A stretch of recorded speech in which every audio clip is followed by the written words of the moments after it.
Hi, everybody. Welcome. We are on day 3 of our 5-day challenge, which is a part of our 12 gifts of Christmas. So we're on day 8 of that, with day 3 of our 5-day challenge. I am Hannah Hips. Sissy or Spencer, we are the coaches of this group. We are here to help you heal your relationship with food, feel peace with food, and stop thinking about it and feeling obsessed about food all the time. I just said food a lot. So day 3, let's talk about this. This is a beautiful day in the fact that it's all about rest, self-compassion.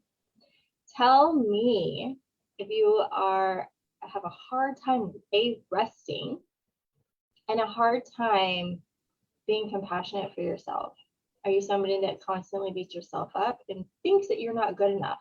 No matter what you do, it's not good enough, and so you must push and force harder and harder and harder. Put in the comments of where you kind of land in that.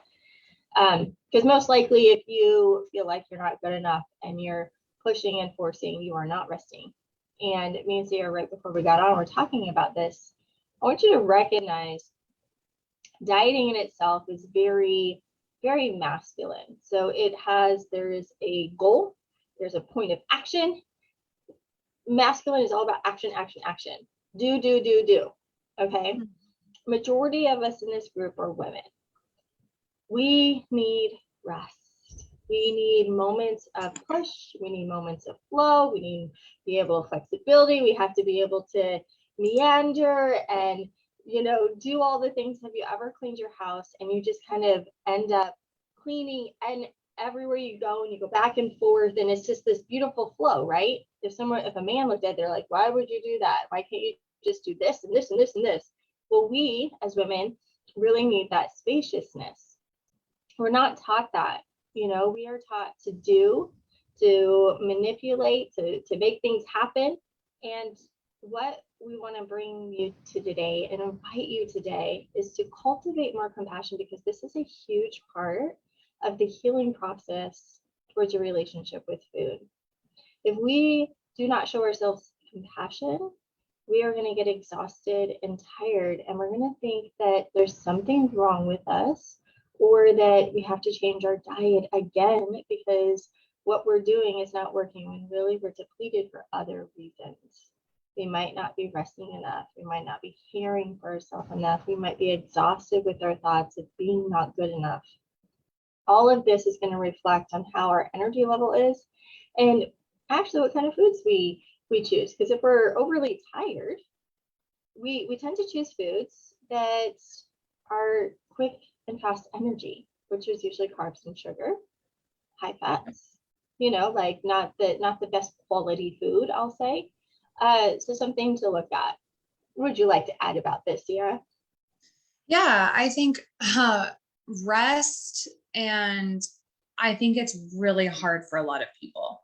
Like, comment below if you have a hard time meditating, or comment below if you have a hard time like taking a break in the day, or taking 5 minutes to go outside and like take a break from work, right? Like we talk to so many clients that are like, I don't have time. I don't have time to take a break. I don't have time to rest. Like, I don't have time to take a nap. I'm not, like, they're not getting enough sleep. And we actually talked about this in our 12 days of Christmas about like sleep and rest as well. But because it's like such an important part of self-care, like if you're not getting enough rest, your body's just not functioning optimally. And I've had some questions about hormones even come up. Like, how does our hormones and like hormone fluctuations impact like our relationship with food, our relationship with our body, weight gain, all of that, right? And that's a very complicated question, but to put it simply, in regards to rest, and like Hannah was talking about this masculine energy, right? So it's just kind of a fun way to look at things. There's masculine energy and feminine energy. And like Hannah said, masculine is very like ABC, one step, 1, 2, 3, you do this, you gotta get that, you gotta push, you gotta shove, you gotta like track, you gotta like calorie counting, like macros, like certain amount of calories in, calories out. That's all extremely masculine. It's not wrong or bad. Like, masculine energy is very helpful for us. But again, for most of the people in this group were women. And energy wise, men's energy is on a 24-hour clock. So every time they wake up in the morning, their hormones are reset.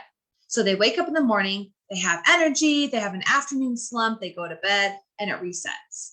Guess what? Women's energy doesn't work that way. We're on a 28-day cycle-ish, most of us, okay? So our hormones and our tiredness, our fatigue, our energy comes in cycles. So there's 4 different parts of your menstrual cycle, and depending on where you're at in that cycle, you're going to have more energy in certain phases. Okay, so if you are in, I'm really nerding out right now about like my hormones, and like I love talking about it, so if you're interested in that, let me know and I'll send you some resources. But when it comes to our relationship with food and rest, a lot of times we are just over here trying to push through, and we're not honoring our body. And when we don't honor our energy needs, when we don't honor our body, it's really easy to say screw it with food. And if you don't honor your rest, I guarantee you're not honoring yourself with food. So with that, that's why it's so important in this journey to cultivate that self-compassion, cultivate like rest, like getting enough sleep, being okay with saying no, like even like things, especially during the holidays, this has been my big lesson. I overscheduled myself. I like run myself ragged where I'm like doing so many things at once. Like Hannah knows this. Like she's like, oh my God, you have a lot of stuff to do today. I'm like, I know what happened. I did that. Okay. So like, here's some things to look out for if you're not getting enough rest. This might be you overschedule or overcommit, meaning like you have 17,000 things to do in one day or all at the same time or within 5 minutes of each other. And then add that, especially during the holidays, add in high stress exercise. And that could totally backfire. So if you're overscheduled, you're not resting, and you're doing a bunch of crazy exercise, you're putting your body into a state of freak out stress mode. And what does your body do during stress mode? When your body has a stress mode activated, it's called the sympathetic, it's your sympathetic nervous system. Your nervous system cannot regulate to calm down. What that means is your metabolism slows down, your fat burning increases, your body goes into self-preservation mode, all because you're not getting enough rest. Okay, so being okay with saying no is what we're trying to help you with in day 3 of rest. Is yes, rest and have compassion, but be okay with saying no right now. It's going to help your metabolism.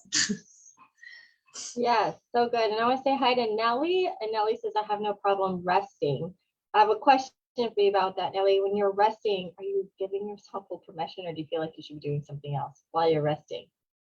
Answer that question. And then she says, no problem.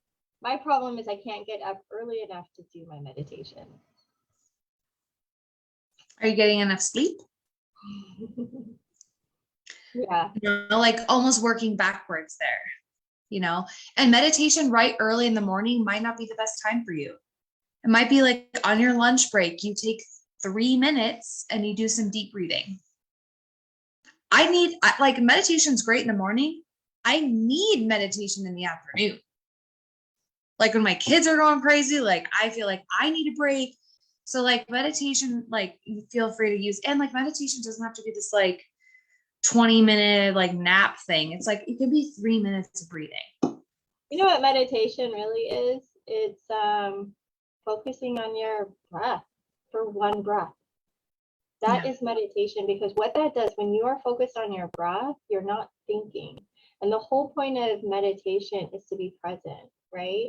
And so just by breathing, you're turning your focus more inward. You're turning your focus to the present moment. That in itself is meditation. Now, how can you take that into more parts of your day? How can you bring presence into more parts of your day? Because how often are we completely unconscious? And I've talked to a lot of people of like they unconsciously eat, right? Because we're not present. And this is why, like in one of our days, we did the pause method. When you pause and you turn your attention to the present, to the moment, to your body, to your breath, whatever it is, you redirect your habits, and you're not just automatically doing things anymore. You actually are very conscious of what's happening, which then can totally redirect you in a new path. So I love that, what you were talking about, because it's like, yeah, meditation, meditation is like all day. How present can we be all day? That's really what meditation is. Yeah. It is for me. Yep. Yeah, totally. So kind of like your love work or your action item from today is like, ask yourself why you're doing something. Is it empowering? Is that why you're doing it? Or do you feel obligated? Like if you're asking yourself, like, I feel like I could just be taking a nap instead of doing this right now, right? Like, does it give you energy, or does it deplete you? And I have a note, like, this is part of the food journal, right? Like, what you're eating, does it give you energy? Does it deplete you? Like, if you are feeling exhausted, that's not the time to do a high intensity workout. That is not the time to push through, right? If your body is telling you I'm exhausted, it's okay to rest. Like, give yourself permission to rest and say no to something this week, and then share with us how it goes. I remember when I was in recovery with my own like diet and eating, I had to purposely skip workouts because I was so like almost addicted to exercise that it was like I had to say no and give myself permission to rest and let my metabolism heal. You guys, my metabolism was wrecked from over exercising, over dieting. It was like I had gained a ton of weight because my metabolism was so messed up. And I know it seems opposite, but when you actually allow your metabolism to rest and heal after you've been restricting or dieting, you know, it can be very beneficial. So if you're one of those people, and that we're not also saying like, again, if you're really stressed, high stress exercise is not going to be a good fit, but gentle movement that feels good for you. We're not saying like be a bump on a log, but like some yoga, meditation, or you know what, if you need to be a bump on a log, then like that's okay too. Basically, we're giving yourself permission to slow down during the holidays.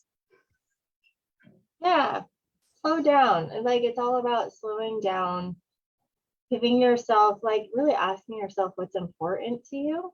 Why am I doing this? Like Sierra said, like, what is your reason for doing what you're doing, whatever that is, if it's movement or if it's eating something or hanging out, having social gatherings.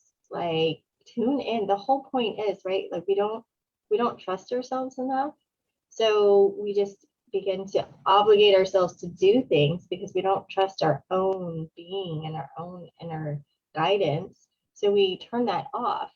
Well, if we turn that off in everything that we do, how are we going to turn that on when we are changing our relationship with food and wanting to eat certain things or eat differently or eat better or listen to your body when we're not listening to our body in all other areas? Yeah. Right? So it's like, it's all entwined. And like, I was thinking about this today. It's like, we often hear, well, I need to get my emotions figured out before I can work on my eating. I need to like love myself before I can work on my body. Like, we think that we have to do something before we work on a relationship with food. And for me, working on my relationship with food brought so much more. It brought the love. It brought the awareness. It brought, my emotions. It is not separate, and you don't need to do one before the other. Like, healing your relationship with food brings such a beautiful awareness into your life. So you don't have to like wait to do any of it. Yep. Well, guys, thank you. We really hope you can go get some rest and guilt-free, like take some time to slow down during the holidays. Again, remember, it's going to help your metabolism if you are slowing down and resting and giving yourself permission to, again, give yourself permission to slow down. So we hope this was helpful. Feel free, like, plan out some time this week to rest and let us know how it goes in the comments. Remember, when you comment, you're going to get entered into our giveaway that we will announce at the end of the week. So stay tuned for that. And tomorrow is day 4, and we can't wait to see you same time, same place tomorrow night for day 4 of our 5-day Food Freedom Confidence Challenge. Thanks, guys. Bye.